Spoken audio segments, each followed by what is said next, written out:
Vamos a Amén. orar y vamos a comenzar a dar respuesta a las preguntas que me han hecho llegar. ¿Vale? Oramos. Padre bendito, queremos agradecerte por estar juntos otra vez. Gracias por todos estos meses de estudio bíblico, semana a semana, Señor, aprendiendo más de tu palabra. Y estos temas, Señor, que nos preocupan, que nos interesan tanto acerca del futuro, que están revelados en tu palabra, Señor, aquellas cosas que tú quieres que sepamos y que nos sirven de expectativa y de buscar más la santidad y de estar preparados para el encuentro contigo. No queremos que sea una mera curiosidad, no queremos satisfacer solamente un interés tipo de película, sino que queremos que esto nos lleve a amarte, a servirte y a que esa esperanza bienaventurada y gloriosa tenga repercusiones prácticas en nuestra vida diaria. Háblanos al corazón esta noche, lo pedimos agradecidos en el nombre de Jesús. Amén. Amén. Amén. Amén. Bueno, hermanos, yo voy a tener que silenciaros porque si no los micrófonos hacen retornos y hay muchos ruidos y entonces las cosas no se entienden bien. Así que voy a proceder a silenciarlos. Y una vez silenciados, entonces voy a comenzar a contestar. He recibido 11 preguntas, por lo tanto tenemos un buen camino que recorrer esta noche o esta tarde. Y voy a ir dando las respuestas tal cual el orden en que me fueron llegando. Al final de cada pregunta, luego si alguno quiere abrir su micrófono y añadir algo, pues daré la oportunidad para que después de cada pregunta podamos intercambiar alguna opinión o preguntar alguna cosa, ¿vale? Bueno, la primera de las preguntas es, me pregunto, ¿qué pasa con los que estén muertos en el arrebatamiento? ¿Van a resucitar? Bueno, pues obviamente la respuesta es sí. En el arrebatamiento, allí en 1 Tesalonicenses, capítulo 4, claramente se habla de los muertos en Cristo. En realidad, Pablo escribe 1 Tesalonicenses 4 a partir del versículo 13 hasta el 18 para dar respuesta a los tesalonicenses que veían que miembros de la iglesia estaban muriendo y se estaban preguntando qué pasaría con ellos si el Señor venía. ¿Se perderían algo de la venida de Cristo? Entonces Pablo escribe 1 Tesalonicenses 4, versículos 13 en adelante, donde él habla allí, no queremos, hermanos, que ignoréis acerca de los que duermen. Versículo 14 dice, si creemos que Jesús murió y resucitó, traerá Dios con Jesús a los que durmieron o murieron en él. Es decir, murieron en la fe, murieron creyendo en Cristo. Y agrega luego que el Señor mismo, con voz de mando, con voz de arcángel, con trompeta de Dios descenderá del cielo, y los muertos en Cristo resucitarán primero. Y luego nosotros, los que vivamos, los que hayamos quedado, seremos arrebatados juntamente con ellos en las nubes para salir al encuentro del Señor en el aire, y así estaremos siempre con el Señor. Ahora bien, aquí quiero aclarar que además de esta resurrección de los creyentes que han pertenecido a la iglesia, es decir, desde Pentecostés, en Hechos capítulo 2, el descenso del Espíritu Santo, hasta el momento del arrebatamiento, en que el Señor Jesucristo venga a buscar a la iglesia, todos esos creyentes van a participar de esta resurrección. Ahora bien, esta resurrección, que es una resurrección para vida, tenemos que entender que entra dentro de distintas resurrecciones. En Juan capítulo 5, versículo 28 y 29, el Señor Jesús dijo, no os maravilléis de esto porque vendrá hora cuando todos los que están en los sepulcros oirán su voz y los que hicieron lo bueno saldrán a resurrección de vida y los que hicieron lo malo a resurrección de condenación. Estas palabras del Señor parecen encerrar la resurrección en un solo evento, pero porciones como la que estamos leyendo ahora de 1 Tesalonicenses 4 y otras que les voy a leer a continuación, nos aclaran que estas resurrecciones van a tener diríamos, un programa de resurrecciones, ¿vale? En Filipenses capítulo 3, versículos 10 y 11, dice, a fin de conocerle y el poder de su resurrección y la participación de sus padecimientos, llegando a ser semejante a él en su muerte, dice el apóstol Pablo, Filipenses 3, 10 y 11, si en alguna manera llegase a la resurrección de entre los muertos. Pablo está aquí hablando de su probable resurrección en caso de que él muera. Él está vivo todavía, está escribiendo esta carta, y como ya hemos explicado en algún momento, Pablo espera la venida del Señor. En la misma manera les ha escrito a los tesalonicenses, los que vivamos, los que hayamos quedado, seremos arrebatados. Es decir, que en ese momento Pablo tenía la perspectiva de que el Señor podía venir en cualquier momento. Ahora, al escribir a los filipenses, les dice, si en alguna manera llegare a la resurrección de entre los muertos. Esta frasecita nos sugiere que habrán otros que permanecerán muertos. Es decir, aquí van a resucitar unos, pero otros van a seguir muertos, porque será una resurrección de entre los muertos, ¿vale? Esto es significativo. Así que notamos esas palabras de entre los muertos. En Lucas 20:25, el Señor les dijo, mas los que fueren tenidos por dignos de alcanzar aquel siglo y la resurrección de entre los muertos, ni se casan ni se dan en casamiento. Esto es lo que le estaban preguntando al Señor acerca de la vida futura, de la resurrección, de una mujer que había sido mujer de 7 hermanos y todos habían ido muriendo, y entonces el Señor les tiene que aclarar esta situación y vuelve a usar, el Señor usa esa frase, la resurrección de entre los muertos. Por lo tanto, hay algunos que van a resucitar y otros que van a permanecer en esa condición de muertos. Más tarde, en Hechos 4:2, dice que los judíos, los líderes judíos, estaban resentidos con los apóstoles de que enseñasen al pueblo y anunciasen en Jesús la resurrección de entre los muertos. Otra vez se utiliza esta frase. Y luego, si vamos a Apocalipsis 26, dice, bienaventurado y santo el que tiene parte en la primera resurrección. Atención, en la primera resurrección, Apocalipsis 26. La segunda muerte no tiene potestad sobre esto, sino que serán sacerdotes de Dios y de Cristo y reinarán con él 1000 años. Así que esta primera resurrección levanta a algunas personas de entre los muertos para entrar en el reino de 1000 años que el Señor va a establecer aquí sobre la tierra. Luego tenemos la resurrección de condenación. En Juan 5:29 ya lo hemos leído, el Señor dijo, algunos que hicieron lo bueno saldrán a resurrección de vida y otros a resurrección de condenación. En Apocalipsis 25 dice, pero los otros muertos no volvieron a vivir hasta que se cumplieron 1000 años. Y ahora sigue diciendo, esta es la primera resurrección. Así que hay una primera resurrección y luego otra resurrección posterior al milenio, cuando el Señor Jesucristo ya haya gobernado durante el milenio aquí sobre la tierra. Y esa resurrección afecta a los perdidos.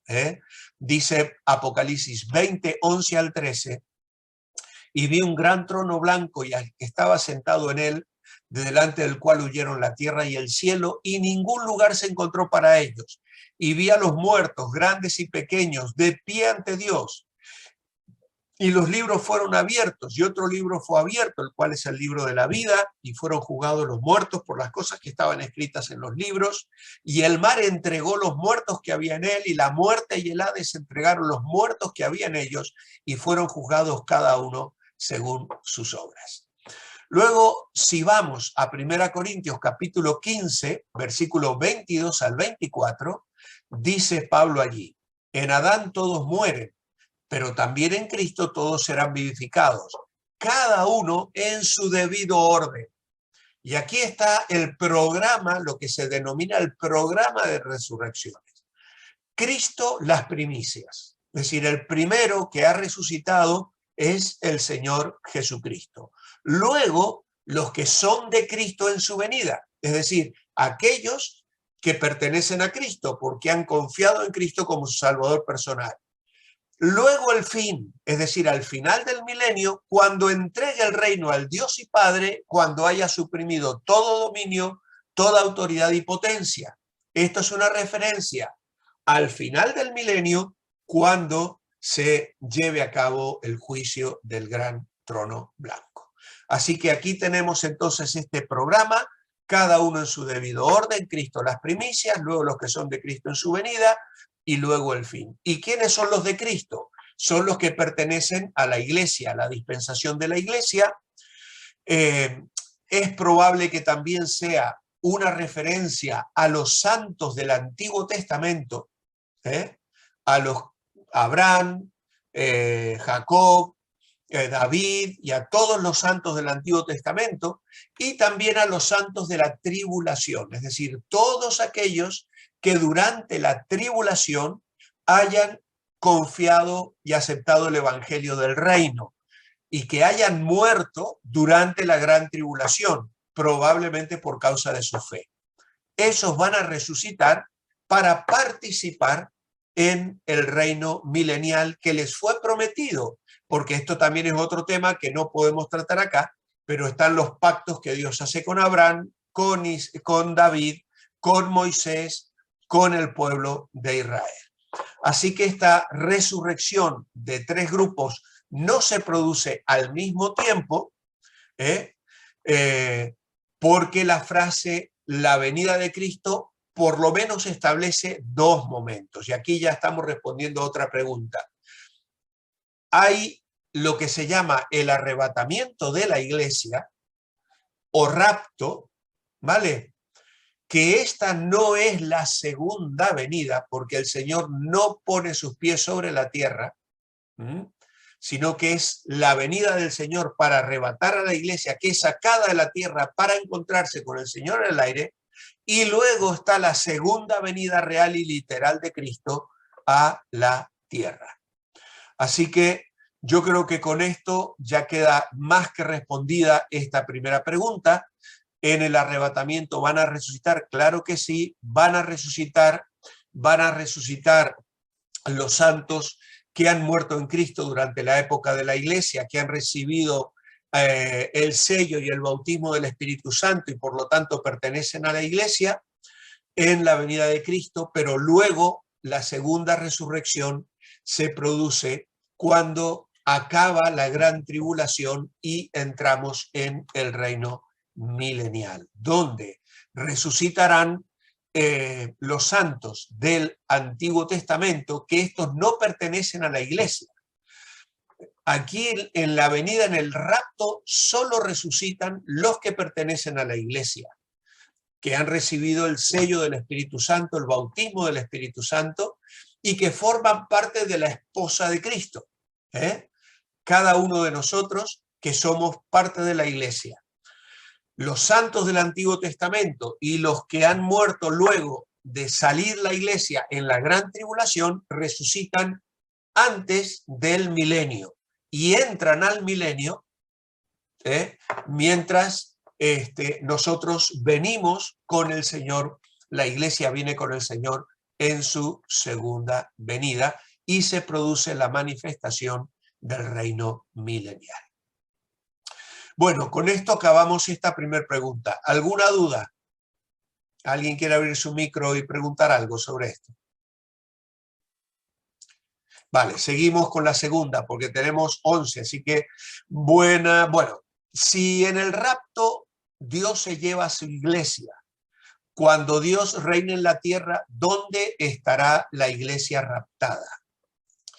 Bueno, el arrebatamiento obviamente es para sacar a la iglesia del mundo. La iglesia sale dejando toda angustia, toda aflicción de cuerpo y alma del estado en el que vivimos ahora. En 2 Corintios capítulo 5, versículo 2, Pablo dice, por esto también gemimos, deseando ser revestidos de aquella nuestra habitación celestial. Y el verso 4 dice, porque asimismo los que estamos en este tabernáculo gemimos con angustia porque no quisiéramos ser desnudados, sino revestidos para que lo mortal sea absorbido por la vida. Aquí Pablo está diciendo, yo no me quiero morir, yo quisiera ser arrebatado, ser transformado, no pasar por el valle de muerte, de sombra de muerte, ¿no? Él no quería ser desnudado del cuerpo, sino transformado. Y ya hemos leído Filipenses 3, Filipenses 3, 20, 21, que dice, nuestra ciudadanía está en los cielos, donde también esperamos al Salvador, al Señor Jesucristo, el cual transformará el cuerpo de la humillación nuestra para que sea semejante al cuerpo de la gloria suya, por el poder con el cual también puede sujetar a sí mismo todas las cosas. Así que nuestra ciudadanía está en los cielos, amados hermanos. Tenemos un pasaporte, un DNI espiritual, ¿vale? Somos ciudadanos del cielo y el Señor nos va a venir a buscar para sacarnos del mundo y llevarnos para estar con Él. Allí seremos libres de la presencia del pecado, seremos libres de la muerte y ya el pecado no ejercerá la presión que ejerce sobre nosotros en la actualidad. ¿Y cuál será nuestra experiencia? Bueno, estaremos siempre con el Señor. Primera Tesalonicenses 4:17 habla de un estado de bendición eterna. Dice, luego nosotros, los que vivimos, los que hayamos quedado, seremos arrebatados juntamente con ellos en las nubes para recibir al Señor en el aire y así estaremos siempre con el Señor. Las bendiciones para la iglesia son siempre celestiales.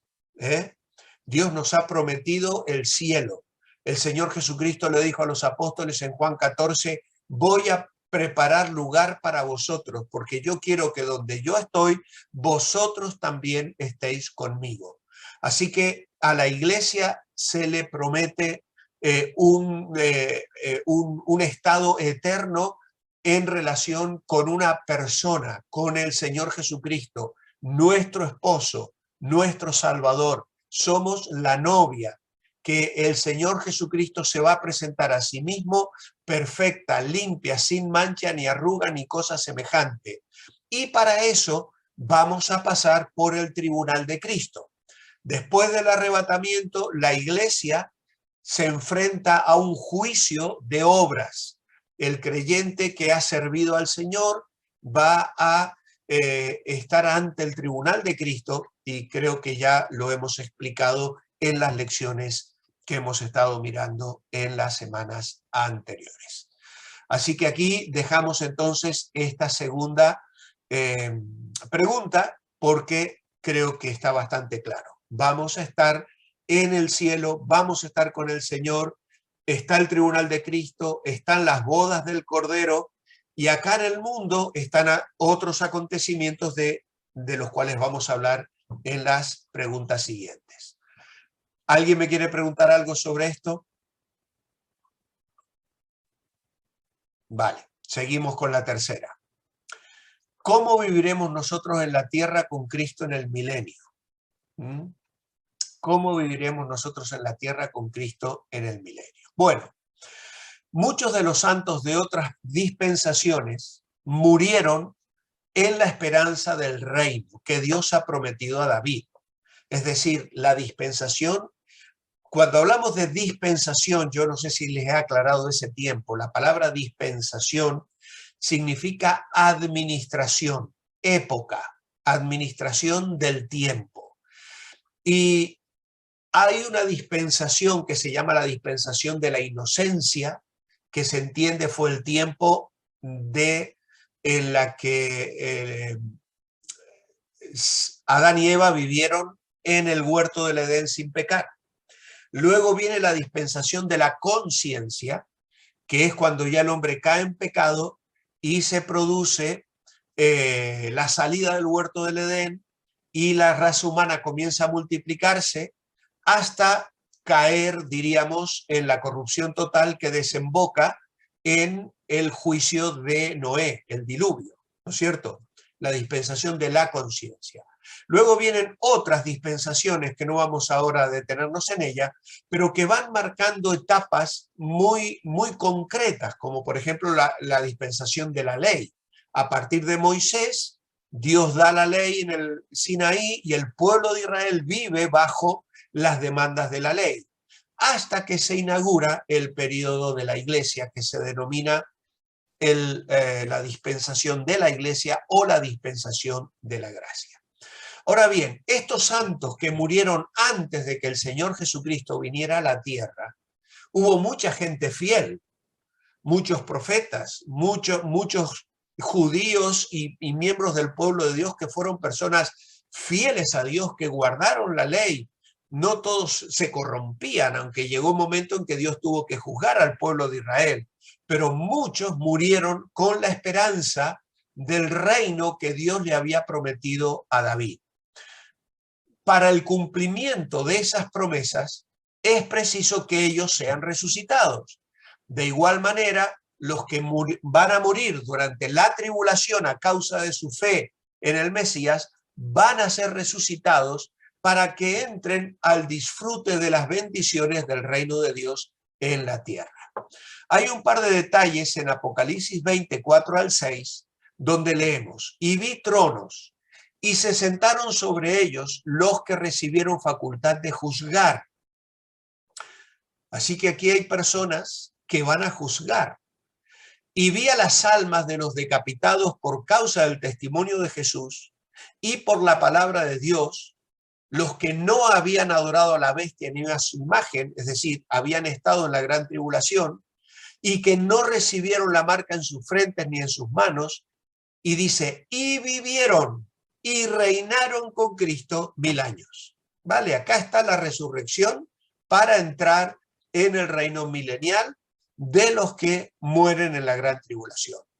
Pero los otros muertos no volvieron a vivir hasta que se cumplieron 1000 años, es decir, hasta lo que se denomina el gran trono blanco o el juicio final. Todos los muertos incrédulos del Antiguo Testamento y todos los muertos incrédulos de la época de la gracia de la iglesia, desde que el Señor Jesús murió y resucitó, durante todos estos siglos, y todos los muertos no creyentes de la gran tribulación van a resucitar al final de los 1000 años, y van a resucitar nada más que para recibir el juicio final en el gran trono blanco. Y entonces dice, bienaventurado y santo el que tiene parte en la primera resurrección. ¿Por qué? Porque la primera resurrección es aquella que está señalando allí para entrar en el reino milenial. La segunda muerte no tiene potestad sobre estos, sino que serán sacerdotes de Dios y de Cristo y reinarán con él 1000 años.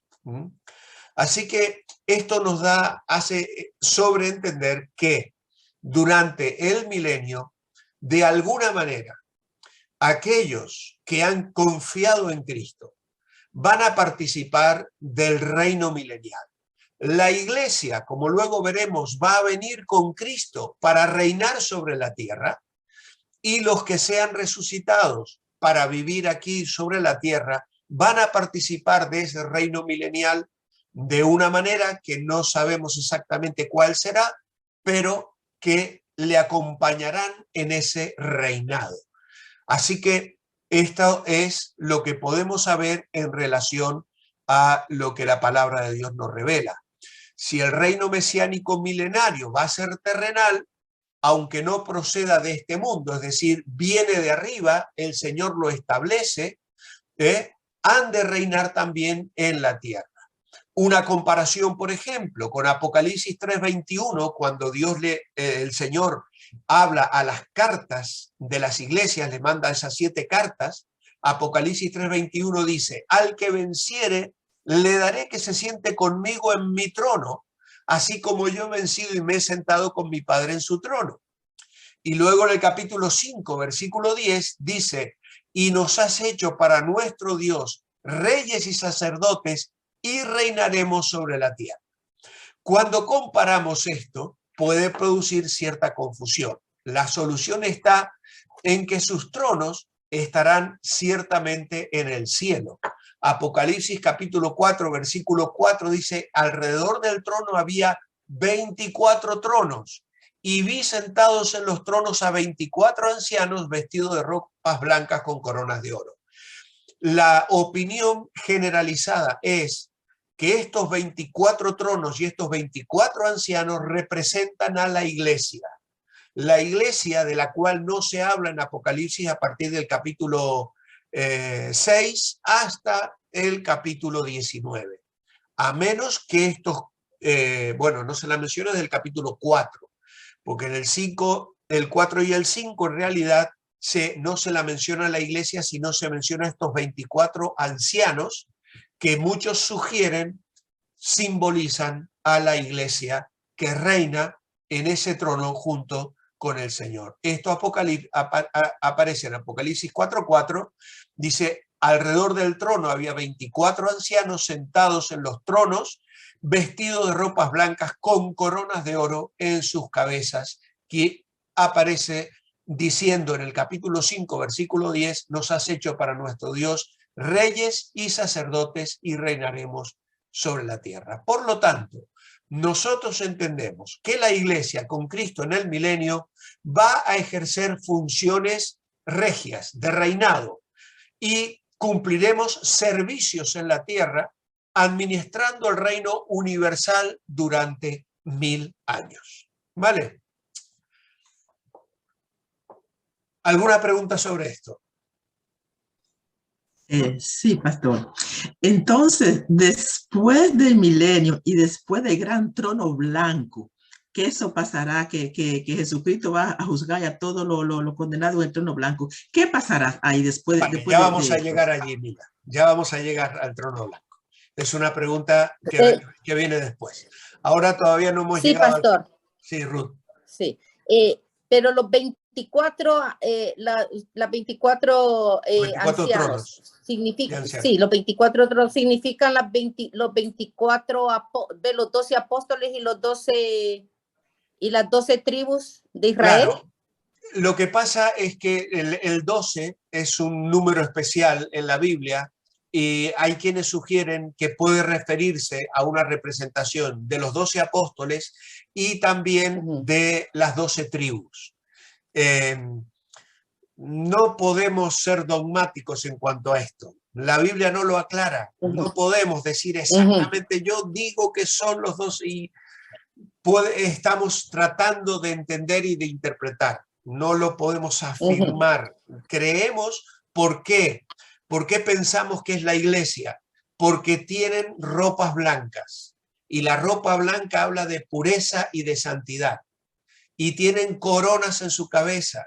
Y las coronas también hablan de las recompensas que el Señor habló de dar a sus siervos, ¿no? Dice, sin fe es imposible agradar a Dios porque es necesario que el que se acerca a Dios crea que le hay y que Él galardona a los que le buscan, ¿no?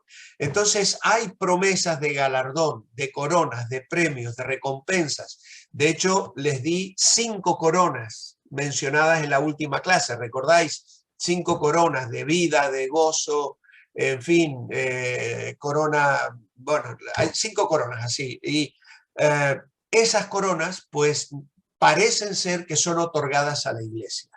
Entonces, como el 12 al doble da la sensación de estar reafirmando, es decir, que puede ser una referencia a la iglesia. Pero volvemos a decir, entre comillas, no lo podemos garantizar absolutamente. ¿Por qué decimos que es la iglesia y no es Israel? Porque Israel está en la gran tribulación todavía sobre la tierra. Es decir, la gran tribulación es llamada en la Biblia en la hora del juicio para Jacob, ¿vale? La gran tribulación es un tiempo de prueba para el pueblo de Israel, tal cual está profetizado en el Antiguo Testamento. Es el día de la angustia de Jacob, la ira sobre Jacob. Es decir, todo de la profecía habla de los juicios que Dios va a traer sobre el pueblo de Israel. Por eso es que no nos parece verlos en este momento representados en los 24 ancianos. Bien, hay otra pregunta aquí. Los dos testigos, ¿ellos estarán en la primera o segunda parte de la tribulación o durante todo el periodo de los 7 años? Bueno, en Apocalipsis 11 es donde se habla de estos dos testigos y parece ser un testimonio especial de estos hombres durante el tiempo de tribulación. Son enviados por Dios y la duración de su testimonio es aparentemente de 3 años y medio. No es claro si será en la primera parte de la gran tribulación o en la segunda parte de la gran tribulación. Apocalipsis 11:3 dice que daré a mis dos testigos que profeticen por 1260 días vestidos de silicio. Esos 1260 días corresponden a 3 años y medio y es la mitad de la tribulación. Ahora, si van a ser en la primera parte de la gran tribulación o si va a ser en la segunda parte, no lo podemos garantizar. Mi perspectiva es que va a ser en la primera parte, porque van a morir, porque van a ser asesinados y porque sus cadáveres van a ser expuestos delante del mundo y todavía se va a prolongar un tiempo aparente donde incluso la gente se hará regalos y dice que se felicitarán por la muerte de estos dos testigos que eran como un aguijón que les molestaba su presencia, su testimonio, su prédica, y ellos van a ser resucitados a los ojos de todas las naciones, ¿no? Las cuales todavía van a seguir experimentando ciertos juicios. Por lo tanto, me da la impresión a mí de que tendrán el ministerio en esos primeros 3 años y medio, pero es algo personal. Si los que escriben eruditos y comentarios bíblicos no lo afirman, yo creo que tenemos que respetarlos. ¿Quiénes serán? Es interesante decirlo, aunque no lo preguntan. Hay quienes opinan que serán Elías y Moisés, porque estuvieron en el monte de la transfiguración hablando con Jesús. Además, las señales que hacen son semejantes a las señales que hicieron en vida Moisés y Elías.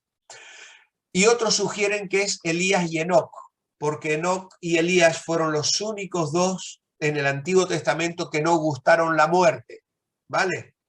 Tanto Enoc desapareció porque le llevó Dios antes del diluvio, y luego Elías, que fue llevado al cielo en un carro de fuego, y podríamos decir que son los únicos dos hombres que sabemos no gustaron la muerte física, porque fueron arrebatados, diríamos, a la presencia de Dios. Pero esto también no se dan sus nombres en la Biblia. La siguiente pregunta, ¿los 144,000 sellados estarán todo el periodo de los 7 años o no? ¿Predicarán ellos en todo el mundo o solo en Israel? Bueno, los 144,000 sellados aparecen en Apocalipsis capítulo 7 y aparentemente es la primera mitad de la gran tribulación. Entre la apertura del 6º sello y del 7º sello se inserta el capítulo 7, en el cual se introducen dos grandes multitudes en el capítulo 7 de Apocalipsis. Una en la tierra, que son estos 144,000, y otra en el cielo, versículo 9 al 17. Como respondiendo al desesperado grito de los impíos con los que acaba el capítulo 6, ¿quién podrá mantenerse en pie? Juan tiene dos visiones en los que encuentra consuelo, protección y símbolos de victoria para los hijos de Dios. Y entonces se presentan estos 144,000 judíos sellados con el sello protector de Dios mismo. Juan los ve subir del oriente, ve subir un ángel diferente a otros, desde donde se levanta el sol, de donde viene la luz o la salvación, y este ángel, que parece ser un arcángel, lleva un sello en la mano, que significa que el grupo concreto del que se va a hablar enseguida va a recibir una protección divina en las aflicciones que la gran tribulación va a traer a la tierra. Este ángel comunica a los otros ángeles la orden de no hacer daño por el momento ni la tierra ni al mar. Los daños que han de producirse en la tierra y en el mar quedan en suspenso hasta que son sellados estos 144.000. Y entonces, como hemos dicho, estos sellos indican que Dios va a proteger y preservar la vida de estas personas. No se ve cómo lo sellan, pero se oye su número, que son 144.000 de toda tribu de los hijos de Israel, y hay quienes sugieren que esto representa a todos los cristianos durante las pruebas y aflicciones de todos los tiempos. Es decir, aquellos que son amilenialistas, que piensan que ya estamos viviendo el milenio y que realmente este es un número simbólico que involucra a todos los creyentes, piensan que este es un número representativo. Sin embargo, hay otros que piensan que representan un número cerrado de los hijos de Israel que van a ser protegidos por Dios durante la gran tribulación y que salen de entre los que hayan sido convertidos en la primera parte de los 7 años de la tribulación. Es decir, que no son convertidos de antes, porque si se convirtieran ahora durante el tiempo de la iglesia, serían arrebatados juntamente con la iglesia. Por lo tanto, estos 144.000 son personas que creen una vez que la iglesia ha sido arrebatada, porque no pertenecen a la iglesia. Y entonces, estas personas, pues, son enviados para predicar el evangelio del reino, probablemente por todo el mundo. Ellos van a salir como predicadores respaldados por Dios, protegidos por Dios, llevando el evangelio del reino. Por lo tanto, creemos que durante la gran tribulación miles y miles y millones de personas van a creer, van a aceptar el evangelio del reino y va a haber salvación. Lo que pasa es que van a ser luego perseguidos por el anticristo y van a padecer persecución tremenda por causa de la fe. Bien, ¿alguna pregunta sobre esto? Bien, llegamos a la siguiente que hacía Mila. ¿El gran trono blanco es para todos o solamente para los inconversos? Bueno, llegamos al trono blanco, no la pregunta de Mila. El gran trono blanco, casi 50 veces en Apocalipsis se hace la mención de un trono. Ahora, es un trono de juicio, el trono blanco, que permanece elevado, puro y santo, y Dios se sienta en él como juez. En Apocalipsis capítulo 4, versículo 2, dice aquí un trono establecido en el cielo y en el trono uno sentado, y podéis leer todo el capítulo 4, el capítulo 5, que aparece el trono reiteradas veces. Luego llegamos al capítulo 6, versículo 16, y dice que decían a los montes y a las peñas, caed sobre nosotros y escondernos del rostro de aquel que está sentado sobre el trono y de la ira del Cordero. ¿Vale? Esto es ya al final de la gran tribulación, capítulo 7, versículo 10, y clamaban a gran voz diciendo, la salvación pertenece a nuestro Dios que está sentado en el trono y al Cordero. Y luego, verso 15, por esto están delante del trono y les sirven de noche en su templo, y el que está sentado sobre el trono extenderá su tabernáculo sobre ellos. Estos que estoy mencionando son el segundo grupo que aparece en Apocalipsis 7. En Apocalipsis 7 aparece un primer grupo sobre la tierra, que son los 144.000 sellados, y luego aparece un segundo grupo de creyentes que fueron muertos en la gran tribulación y que son las almas que están delante del altar esperando la vindicación del que está sentado en el trono. Y se les dice que esperen un poco de tiempo, que ya llegará el momento en que se hará justicia de parte de Dios. Ahora bien, Dios se sienta entonces en el trono como juez, pero lo hace en la persona del Señor Jesucristo. Dice, el que está sentado en el trono dijo, he aquí yo hago todas las cosas, y me dijo, escribe estas palabras que son fieles y verdaderas. Y me dijo, hecho está. Bueno, no sé por qué tengo aquí este texto. En Juan 5, 22 y 29 dice, porque el Padre a nadie juzga, dijo el Señor, sino que todo el juicio dio al Hijo, para que todos honren al Hijo como honran al Padre. El que no honra al Hijo no honra al Padre que le envió. Y más abajo dice, viene la hora, y ahora es cuando los muertos oirán la voz del Hijo de Dios, y los que la oyeren vivirán, porque como el Padre tiene vida en sí mismo, en fin, dice, dio autoridad al Hijo para hacer juicio por cuanto es el Hijo del Hombre. Juan, en la visión de Apocalipsis 20, ha visto cómo delante del Cordero han huido la tierra y el cielo, dice. Es decir, el universo viejo y contaminado dejó de existir, y comienza a describir lo que Pedro describe en su segunda carta, capítulo 3, versículo 10 al 13. Pero bueno, esto lo vamos a dejar para luego. En Apocalipsis 20:12 dice que, lo voy a buscar específicamente, perdonadme un momentito, que tengo que poner la cita aquí porque no la tengo.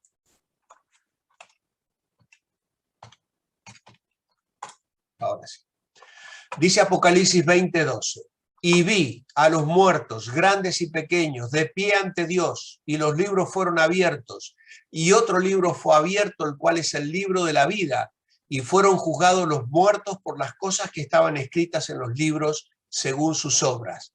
Y el mar entregó los muertos que había en él, y la muerte y el Hades entregaron los muertos que había en ellos, y fueron juzgados cada uno según sus obras. Y la muerte y el Hades fueron lanzados al lago de fuego. Esta es la muerte segunda. Y el que no se halló inscrito en el libro de la vida fue lanzado al lago de fuego. Así que están de pie los muertos, grandes y pequeños, de pie ante Dios, en un sentido judicial, como prisioneros culpables y condenados que se ponen delante del tribunal de la justicia divina. No quedarán pecadores con vida en el universo destruido, porque todos los pecadores fueron muertos y todos los creyentes fueron glorificados. Dice que los libros fueron abiertos. En estos libros quedarán registrados todos los pensamientos, palabras y obras de los pecadores, en virtud de la capacidad ilimitada de la omnisciencia divina. Servirán estos libros para proveer las evidencias irrefutables para una condenación eterna. Ahí se menciona también el libro de la vida. Dice, fue abierto otro libro, y los que no estaban escritos en el libro de la vida fueron lanzados al lago de fuego. Este libro de la vida contiene los nombres de los redimidos. En este juicio van a ser juzgados según sus obras, es decir, sus pensamientos, sus palabras, sus acciones, que serán comparadas con el parámetro perfecto y santo de Dios, y van a ser hallados indignos. Este juicio, que Apocalipsis 21 nos dice, vi a un ángel con la llave del abismo y una gran cadena en la mano, y prendió a la serpiente antigua y la arrojó del abismo. Y luego dice, y vi tronos y se sentaron sobre ellos los que recibieron facultad para juzgar, y vi las almas de los decapitados por causa del testimonio de Jesús y por la palabra de Dios, los que no habían adorado a la bestia, a la imagen, y que no recibieron la marca en su frente ni en sus manos, y vivieron y reinaron con Cristo 1000 años. Perdón, me he ido al comienzo de los 1000 años. Era el capítulo 21 que quería leer. Vi un cielo nuevo y una tierra nueva, dice aquí, porque el primer cielo y la primera tierra pasaron y el mar ya no existía más. Y yo, Juan, vi la santa ciudad, la nueva Jerusalén, descender del cielo de Dios, dispuesta como una esposa ataviada para su marido. Aquí estamos llegando al final de la historia de la humanidad.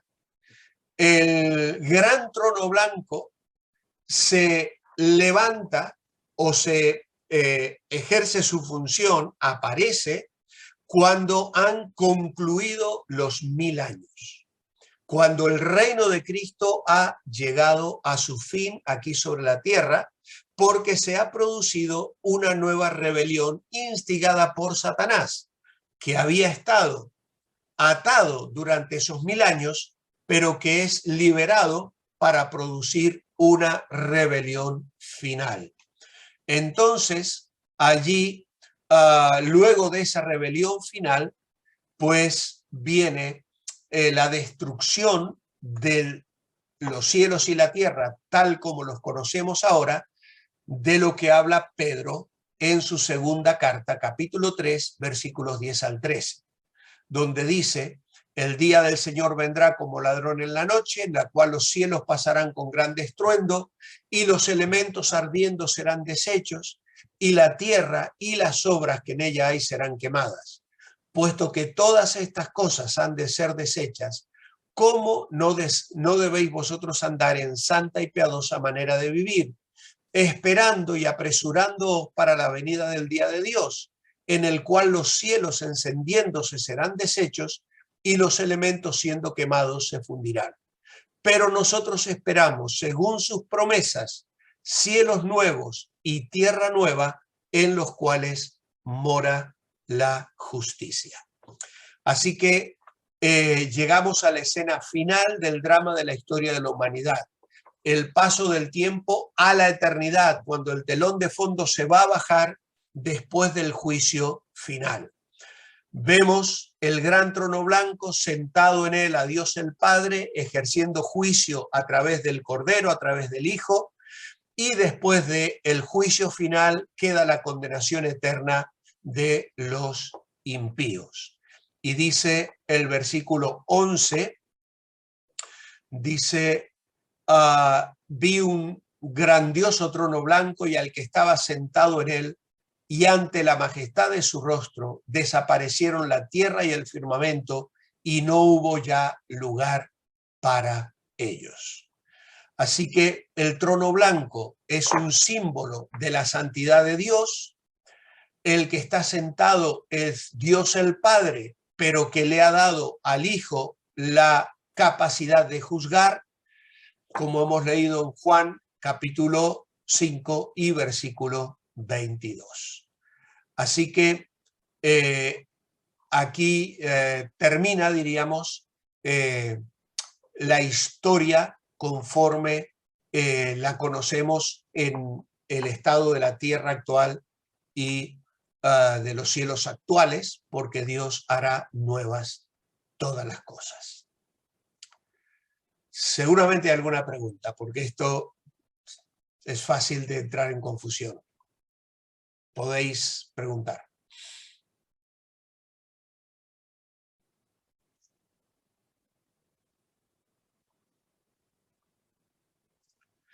Bueno, tenía otra pregunta, que es la número 7. ¿La venida de Cristo será antes, durante o después de la tribulación? Bueno, esta pregunta es la pregunta. Sabéis, hemos aclarado ya cuál es nuestra postura. Nuestra postura es pretribulacionista. Creemos que Cristo va a llevar a la iglesia antes de la gran tribulación. hay amados hermanos y respetados hermanos en la fe que piensan que va a venir en medio de la gran tribulación. La gran tribulación son 7 años, donde habrá primero 3 años y medio de tranquilidad y paz sobre el mundo que el mundo no ha conocido nunca. Por eso muchos pensamos que la situación actual, por ejemplo, de la guerra con Rusia y la OTAN en Madrid y todo estas naciones que se están armando más y más, no encuentran manera de tener la paz. Pero se va a levantar un líder mundial que va a traer paz. Va a traer paz a las naciones en Europa y sobre todo a las naciones en Oriente Medio, en Israel, allí que es el reloj del mundo. Durante esos 3 años y medio se va a construir el templo y a los 3 años y medio este hombre va a romper el pacto que había hecho con el pueblo de Israel y allí va a querer ser adorado como Dios, y allí es donde algunos piensan que va a ser la venida del Señor Jesucristo por la iglesia. El Señor todavía no ha venido a la tierra porque faltan otros 3 años y medio de tribulación y de conflictos terribles sobre la tierra. Y están los otros que piensan que el Señor Jesucristo va a venir al final de la gran tribulación y que piensan que la iglesia va a ser arrebatada y va a bajar inmediatamente con Cristo, y que como Dios está fuera del tiempo, pues las cosas, el tribunal de Cristo, las bodas del Cordero, va a ser algo instantáneo, que Dios lo va a hacer en la dimensión que Él tiene, que no tenemos nosotros, y que por lo tanto seremos arrebatados y bajaremos inmediatamente con Cristo para establecer el reinado milenial. Claro, lo que pasa es que hay otros que piensan que en realidad ya estamos en el milenio y que por lo tanto la venida de Cristo va a ser al final del milenio y que ya va a haber cielos nuevos y tierra nueva. Y entonces piensan que la gran tribulación la podemos estar viviendo ahora, a lo mejor, con esta guerra que hay ahora, con la pandemia. De hecho, el tema, lo de la pandemia asustó a mucha gente, como dijo, bueno, estamos ya en la gran tribulación, ha comenzado. Pasa que cuando miramos los juicios de la gran tribulación nos damos cuenta que van a ser mucho más graves que la pandemia que hemos vivido. Son juicios mucho más terribles los que van a venir sobre la tierra. Así que estas son las 3 posturas. Tengo otra pregunta. La nueva Jerusalén que habla Apocalipsis, que baja del cielo, ¿será la nueva Jerusalén aquí en la tierra? Bueno, durante el milenio descenderá del cielo quedando suspendida sobre la tierra. Dice Apocalipsis 21, y me llevó en el espíritu un monte grande y alto y me mostró la gran ciudad santa de Jerusalén que descendía del cielo de Dios, teniendo la gloria de Dios, y su fulgor era semejante al de una piedra preciosísima, como piedra de jaspe diáfana, como el cristal. Y la va a describir en su longitud, en su extensión, con las puertas de perlas. En fin, es una visión realmente maravillosa. La luz de la ciudad santa aumentará la luz de la tierra, porque piensan que durante el milenio esa ciudad descenderá del cielo y quedará suspendida sobre la tierra.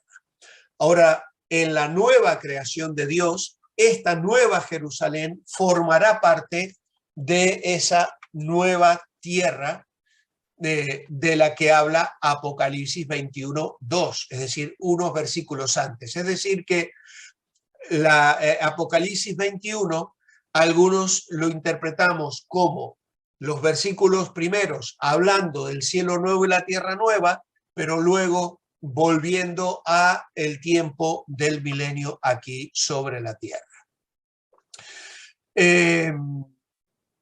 Al estudiar la profecía se consideran algunos aspectos sobre el futuro de los santos, tanto los que pertenecen a la iglesia como los que pertenecen a Israel. Hemos apreciado que en el programa de Dios para los tiempos hay un proceso de resurrecciones que se inicia con los creyentes que pertenecen a la iglesia y que son trasladados junto con los vivos que estén aquí, que van a ser transformados a la presencia del Señor. Luego, los santos de la antigua dispensación son resucitados inmediatamente antes del milenio, junto con los santos de la tribulación. Tenemos que comprender que hay diferencias notables entre los resucitados y los vivos que estén sobre la tierra.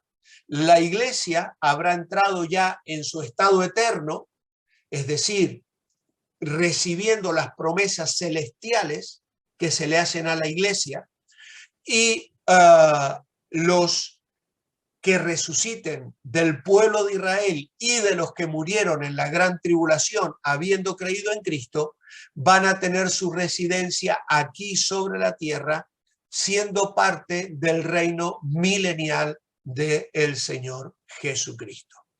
Así que hay muchas preguntas que pueden surgir en relación a esto, pero claro, las bases que tenemos nos limitan mucho para poder ser dogmáticos en cuanto a esto, y lo que podemos percibir en la Escritura es más o menos las respuestas que estamos intentando dar esta noche. Tengo otra pregunta que dice: nosotros los hijos de Dios no viviremos en la tierra para siempre. Bueno, tenemos que recordar que en Hebreos capítulo 12, versículo 22 al 24, el libro de Hebreos dice: sino que os habéis acercado al monte de Sión, a la ciudad del Dios vivo, Jerusalén la celestial, a la compañía de muchos millares de ángeles, a la congregación de los primogénitos que están inscritos en los cielos, a Dios el juez de todo, a los espíritus de los justos hechos perfectos, a Jesús el mediador del nuevo pacto, y a la sangre rociada que habla mejor que la de Abel. Así que aquí tenemos una aparente descripción de los habitantes de la ciudad de la Jerusalén celestial. Los términos que se utilizan, compañía y congregación, hablan más que la iglesia solamente. Hay ángeles que no forman parte de la iglesia, está la congregación de los primogénitos, que es una referencia a los santos de la iglesia. Los espíritus de los justos hechos perfectos es una referencia a los santos de la tribulación y del Antiguo Testamento, y la compañía de los santos en la visión de Apocalipsis capítulo 21, versículos 12 al 14. Entonces, la compañía de los santos, los ángeles, los santos del Antiguo Pacto y de la iglesia, parecen ser que en definitiva vamos a ser habitantes de la Jerusalén celestial. ¿Vale? Yo espero encontrarme con Moisés, con Abraham, con Jacob, poder hablar con David, y vamos a convivir con ellos en esa Jerusalén celestial, sea en el reino milenial o sea luego en los nuevos cielos y la nueva tierra en los cuales mora la justicia, donde ya la Jerusalén celestial se asentará sobre la nueva tierra y los nuevos cielos que Dios habrá de crear para aquellos que hemos creído en Él. Otra cosa que tenemos que recordar es que en el estado eterno va a haber plena comunión entre los grupos. Es decir, no podemos imaginar que por ser de la iglesia vamos a tener un estatus diferente o mayor o mejor que aquellos que no forman parte de la iglesia. Es decir, los santos del Antiguo Testamento o los santos que han creído durante la gran tribulación. Otro tema que luego lo vamos a mirar en la siguiente pregunta: en el milenio va a haber muerte, en el milenio va a haber pecado. Pues sí, lo habrá. Y vamos a mirar algunos versículos. Aún, es decir, todos los que entran al milenio creemos que van a ser salvos, porque todos van a haber reconocido a Jesucristo como Rey de Reyes y Señor de Señores. Pero las naciones van a seguir funcionando. el mundo va a experimentar un tiempo de producción que jamás ha conocido. No va a existir hambre sobre la tierra.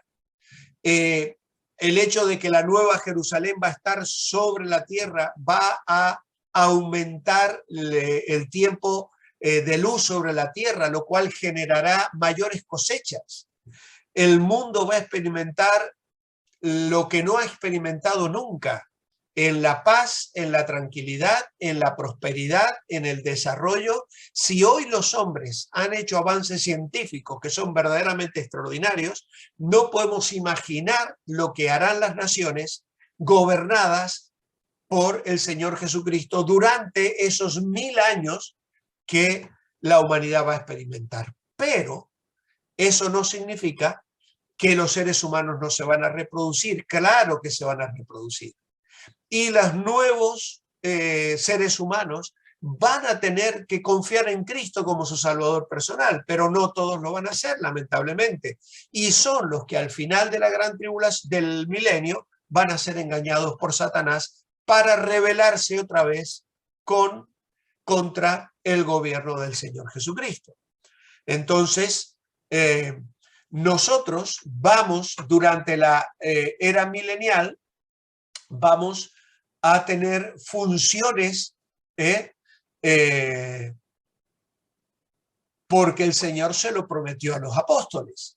Mateo 19, 27 y 28, pero le dijo, aquí nosotros lo hemos dejado todo y te hemos seguido, ¿qué pues tendremos? Jesús le dijo, de cierto te digo que en la regeneración, cuando el Hijo del Hombre se siente en el trono de su gloria, vosotros que me habéis seguido, también os sentaréis sobre 12 tronos para juzgar a las 12 tribus de Israel. Así que luego en 1 Corintios capítulo 6 y versículo 2 dice, ¿o no sabéis que los santos han de juzgar al mundo?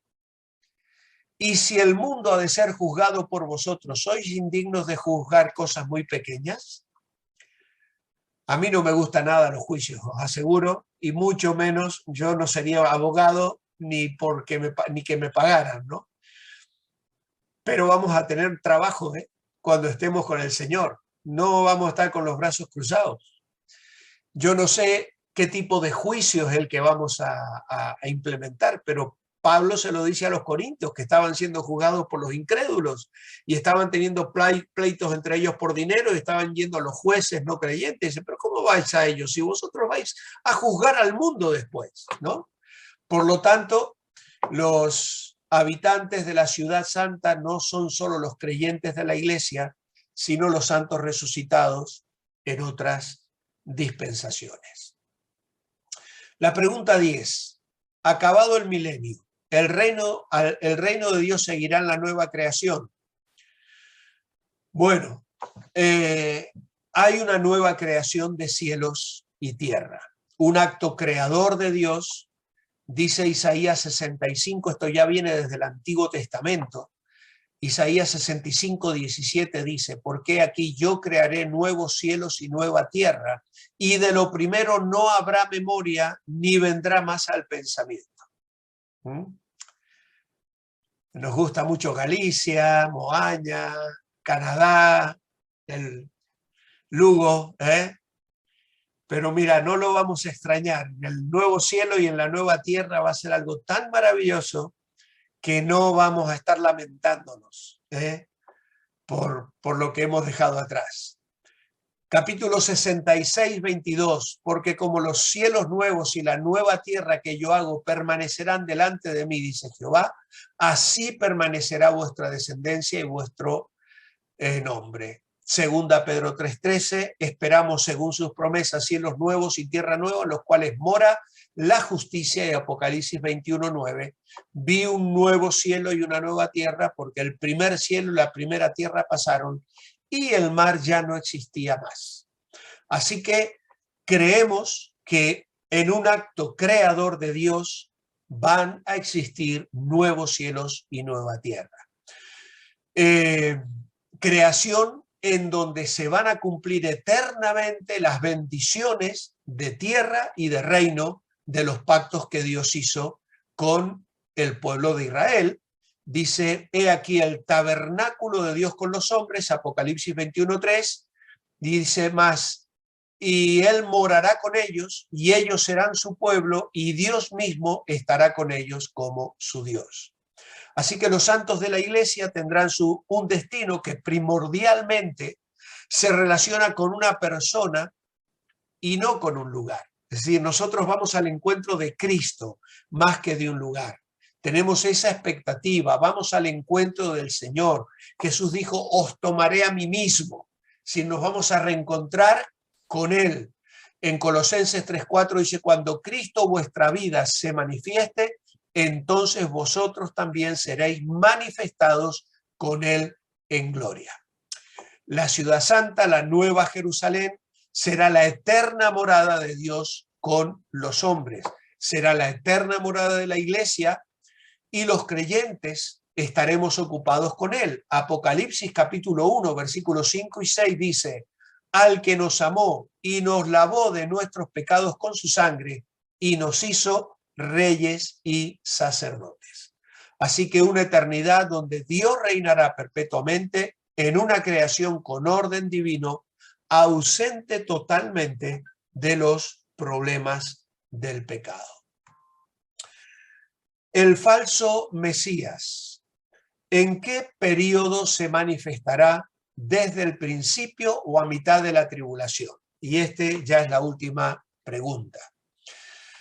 De acuerdo al capítulo 9, versículo 27 de Daniel, allí hay la descripción de la séptima semana o la septuagésima semana, que comienza con un pacto, dice, hecho con muchos por una semana, es decir, por 7 años. 7 años, ¿vale? Por lo tanto, el anticristo se va a manifestar al comienzo de la gran tribulación. Él va a estar aquí sobre la tierra durante 7 años. Y en la primera, al comienzo de esa semana, él va a manifestarse y el periodo de su gobierno va a ser de 7 años.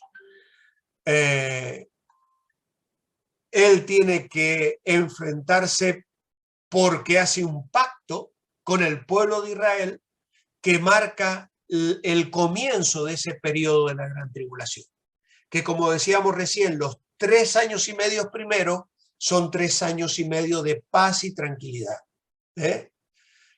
Y esos 3 primeros años son fruto de la labor del anticristo que va a engañar a las naciones y que le van a reconocer como Señor y le van a incluso adorar. Así que Daniel habla allí del príncipe que ha de venir. En Daniel 9:27 hay 2 príncipes, uno es el Mesías príncipe y el otro que es el que vino y al cual le quitaron la vida, al Señor Jesucristo, y luego este otro príncipe que ha de venir, que no se puede referir al Mesías príncipe por la sencilla razón de que es el pueblo de un príncipe que ha de venir el que destruiría Jerusalén después de la muerte del Mesías. Y esto también es una referencia al juicio que Dios hizo sobre el pueblo de Israel en el año 70 después de Cristo a través del Imperio Romano. Del Imperio Romano se va a levantar ese futuro príncipe, es decir, ese anticristo. Este príncipe o jefe del cuarto imperio es idéntico al cuerno pequeño de Daniel 7, estos son otros temas, y este príncipe se identifica como el rey altivo de rostro, el rey que hará su voluntad, o el hombre de pecado que menciona Pablo en 2 Tesalonicenses capítulo 2, o con la bestia que sube del mar, que es la que aparece en Apocalipsis capítulo 13, versículo 1 al 10, que es claramente el anticristo. Así que la gran tribulación entonces comienza con la manifestación de este falso Mesías, del anticristo, que engaña a las naciones y que se va a manifestar que aquí viene otra gran discusión, cuando sea quitado el que lo detiene, dice Pablo a los Tesalonicenses capítulo 2. Y esa es la gran pregunta. ¿Quién detiene la manifestación del anticristo en este momento? Y claro, nosotros pensamos que hay solo una persona que puede detener a Satanás. No puede ser un hombre, no pueden ser las naciones, por más que se armen y tengan políticamente mucho poder. No puede ser ninguna persona poderosa. El único que puede detener a Satanás es Dios mismo. Y lo hace en la persona del Espíritu Santo. El Espíritu Santo habitando en la iglesia. Cuando la iglesia sea removida de la tierra, el Espíritu Santo no es quitado de la tierra, pero deja de ejercer el trabajo de sal y luz que hoy la iglesia realiza en el mundo y que frena el pecado. Entonces, una vez que la iglesia sale, hay libertad para que, diríamos que el Espíritu Santo se reprime y deja libertad para que Satanás engañe a las naciones y lleve adelante sus propósitos de rebelarse contra Dios. Así que estas son las 11 preguntas que me habéis hecho y con esta hemos llegado al final. Así que podéis ya abrir vuestros micrófonos y si hay alguna pregunta más o alguna duda, es el momento de hacerla porque nos vamos ya a despedir hasta después de agosto. Sí, yo tengo una pregunta. Adelante, Mila. Sobre el falso Mesías.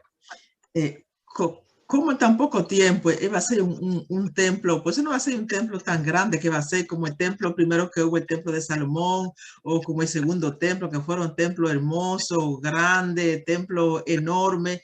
¿Qué será lo que va a ser como templo? Para ir a manifestarse allí, sentarse allí, querer hacer su voluntad. Bueno, creemos que una de las cosas, el gran problema, diríamos, que hay actualmente es que el lugar del templo está ocupado por la mezquita de Omar, o el Domus de la Roca, allí en Jerusalén. De alguna manera eso va a ser removido, porque ese es el lugar donde los judíos tienen que levantar el templo. Los judíos tienen hasta la última piedra preparada para levantar el templo en un plis-plas.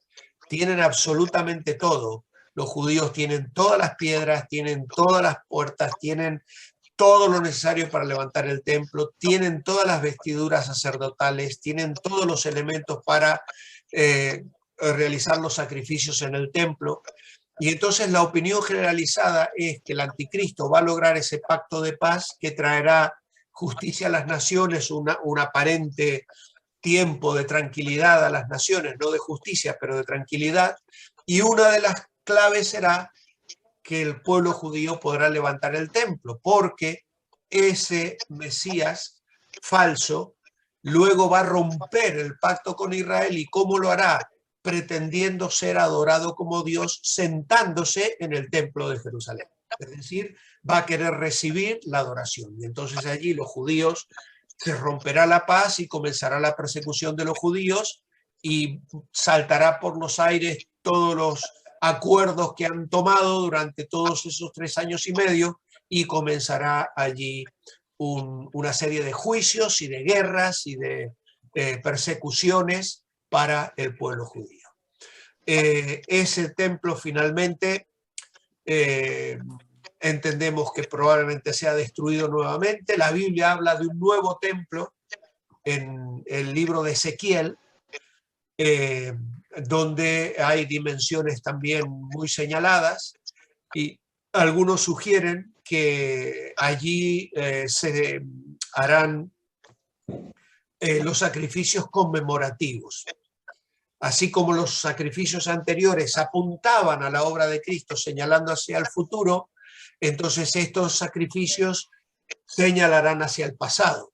De todas maneras, entendemos que No sabemos explicarlo exactamente si realmente va a ser así por el hecho de que ya no habrá muerte, ya en el cielo nuevo y tierra nueva no habrá necesidad de derramamiento de sangre, ya no habrá pecado. Entonces, no sé exactamente qué funciones tendrán. Sí sabemos que durante el milenio las naciones van a subir a Jerusalén para adorar y lo harán seguramente en ese nuevo templo que será reconstruido y donde se brindará adoración al Rey de Reyes y al Señor de Señores. Pastor, con respecto a lo que dice que Satanás será atado, ¿eso es simbólico, que va a ser atado, que no va a poder hablar? ¿O qué es lo que es? Porque no, no me lo imagino. Uno ahora, en esta época, atado puede decir que lo atan y le ponen sus cosas en las manos, pero es una cosa simbólica. Sí, obviamente que es simbólico en el sentido del uso de cadenas. Satanás es un ser espiritual, ¿no? Es un ser espiritual, no es un ser físico como nosotros. Por lo tanto, se habla allí de que va a ser encadenado y llevado al abismo y va a estar durante 1000 años. Entonces, obviamente que son sitios que la Biblia describe y que en lo cual él va a estar limitado. Eso sí, hay quienes piensan, yo tengo algunos libros que he estado leyendo hace tiempo atrás, que Satanás está atado ahora, que estamos ahora en el milenio y que ahora Satanás está atado. Que si Satanás estuviera suelto, habría en el mundo mucho más pecado que el que hay. Yo lo veo muy difícil, me cuesta mucho aceptar eso, ¿no? Yo creo que Satanás está libre hoy trabajando, engañando a las naciones, a los seres humanos, corrompiendo, y vemos cómo la sociedad se va corrompiendo más y más. Los 1000 años del reinado de Cristo, Satanás estará totalmente limitado, y no solamente él, sino sus huestes demoníacas. Es decir, hoy los seres humanos viven presionados por Satanás. Satanás engaña, seduce, arrastra a los seres humanos a la perdición, ¿no? Y Satanás lo hace a través de las huestes angelicales que él controla. Pero durante esos 1000 años, esos seres angelicales van a estar también limitados también, seres caídos, que incluso algunos están ya en prisiones de maldad, dice Judas. Están ahora. ¿Por qué? Porque Dios limitó el poder de Satanás. Si Dios siempre le ha puesto límites a Satanás.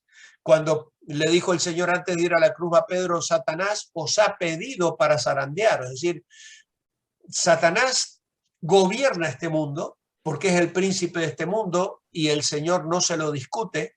Cuando Satanás le tienta en Mateo capítulo 4, le dice Satanás, estos son los reinos del mundo y a mí me han sido entregados. Y Jesús no le dice, no, mentira, no discute. Sencillamente el Señor le dice, yo no te voy a adorar porque solo adoraré al Padre, ¿no? A tu Dios adorarás y a Él solo servirás, ¿no? Y le contesta con la Biblia. Pero desde el gobierno que el ser humano tenía, se lo cede a Satanás, nuestros padres en el huerto del Edén. Entonces caemos bajo el poder de Satanás y Satanás gobierna sobre el mundo. Pablo habla en Efesios 2 del príncipe de este mundo, la corriente de este mundo, ¿no? Y el príncipe de este mundo lleva una corriente que arrastra a los seres humanos a la corrupción. En el milenio eso no estará activo. Satanás va a estar frenado. Los seres humanos seguimos siendo pecadores y tendremos una naturaleza pecaminosa.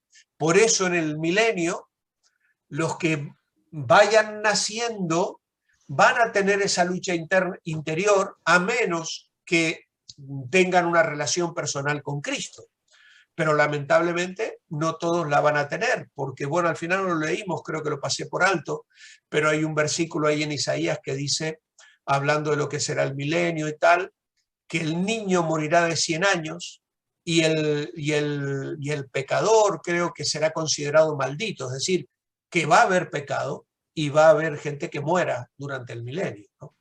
Lo que pasa es que la vida será mucho más longeva también de lo que es hoy, al no tener los efectos del pecado que hoy limitan nuestra existencia, ¿no?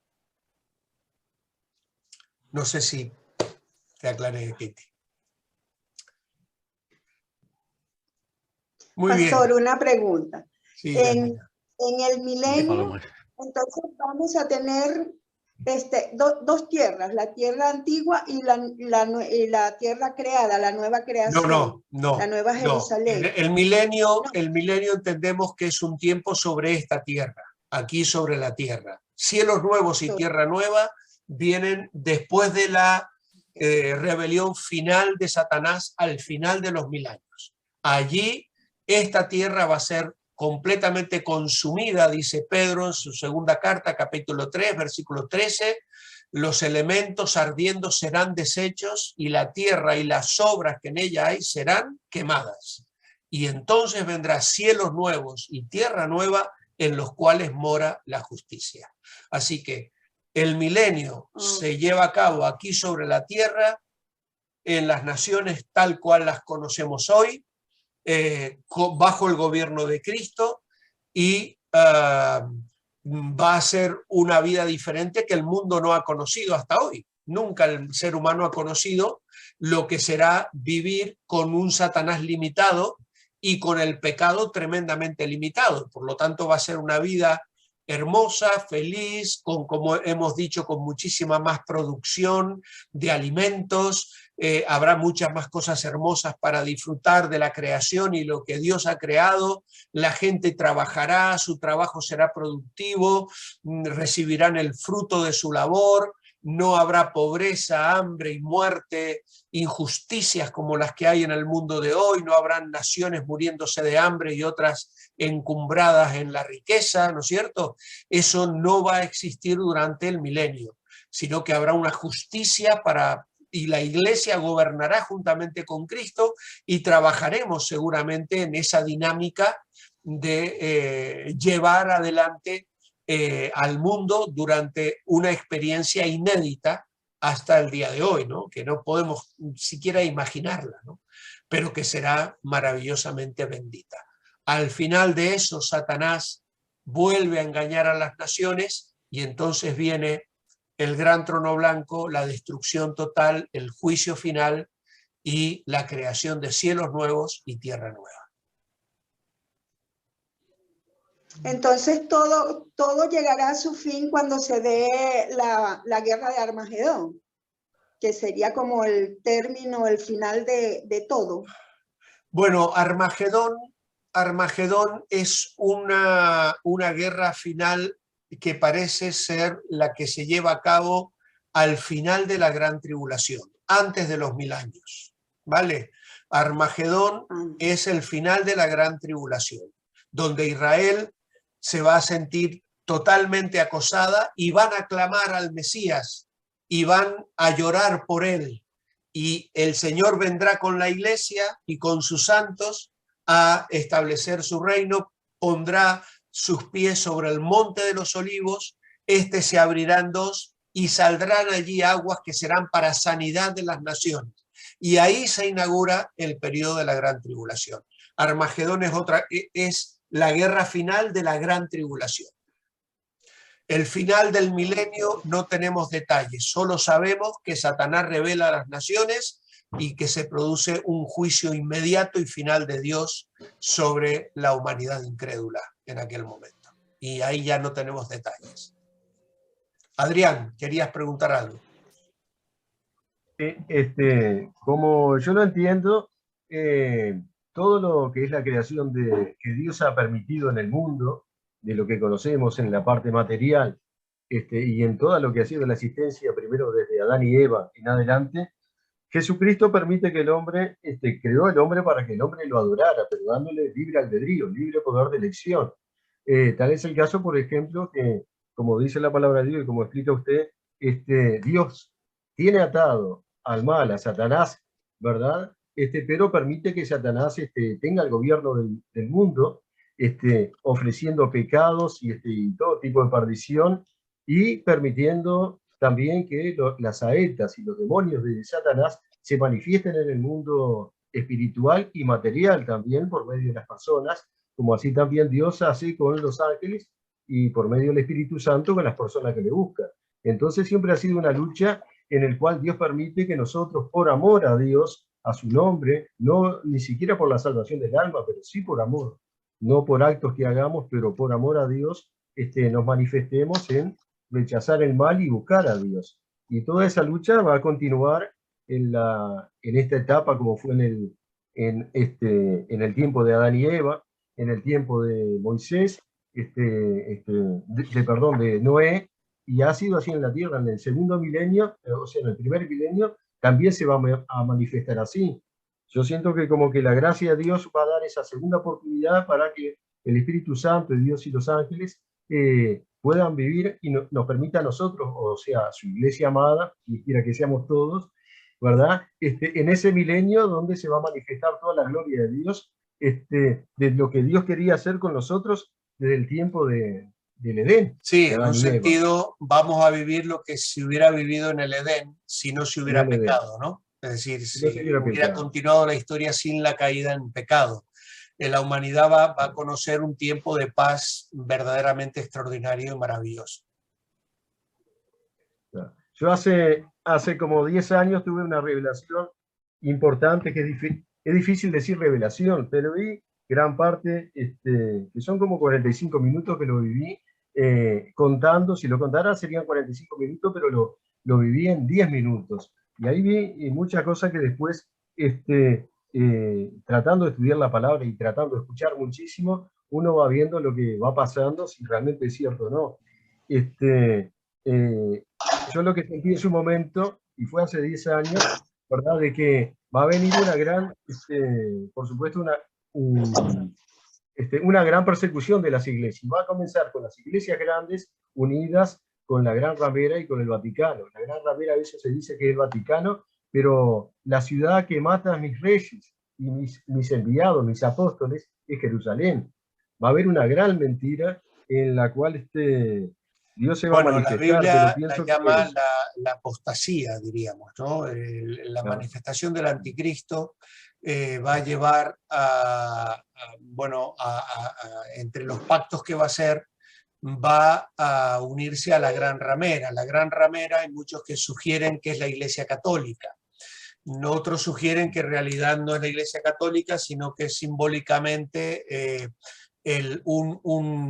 diríamos así, un ente religioso que nuclea, por ejemplo, por eso estamos en contra del ecumenismo, ¿no? Es decir, bueno, unámonos todos, vamos, católicos, protestantes, musulmanes, hindúes, todos creemos en Dios a nuestra manera y todos vamos a llegar al cielo a través de ser fieles a nuestra creencia. Y entonces eso aparentemente es un ente religioso que al final puede llegar a ser la Gran Ramera. Nosotros obviamente que entendemos que eso no viene de Dios ni es lo que Él pretende. Y por supuesto eso está escrito en la Biblia, ¿no? Pero para todo eso lo que usted dice, hay un versículo que a mí me aclara mucho, que es un cuadro que tengo acá con la foto de mi madre, también, que dice San Juan 14:6. Es muy claro, apoyando lo que usted dice. Claro, yo soy el camino, la verdad y la vida. Nadie llega al Padre sin por mí. Claro. Todas estas religiones que se van a presentar unidas, si no siguen a Jesucristo, no llega a Dios. Bueno, hermanos, muchas gracias. Que ir terminando, Adrián, por favor. Tenemos que concluir, así que una cosa, he grabado. ¿Alguno tiene algún problema que suba esto a YouTube para que luego lo podáis volver a ver? Porque vuestras caritas van a estar saliendo. No salen los nombres de ninguno, pero vuestra carita va a aparecer. ¿Vale? Súbalo. No saqué el gorro. Me saco más guapo, si puedo, no, pero no tengo esa función todavía, ¿eh? Bueno, hermanos. Pastor, a ver, sí. si puede enviar el esquema del milenio y la nueva creación, que yo se lo iba a pedir cuando en la vale. Por favor. Vale. Entramos en un periodo de descanso.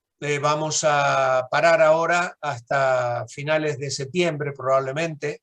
Ya os vamos a avisar.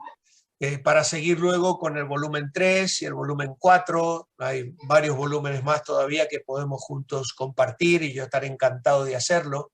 Eso no quita que me podéis escribir, que me podéis preguntar, que podéis estar en contacto conmigo.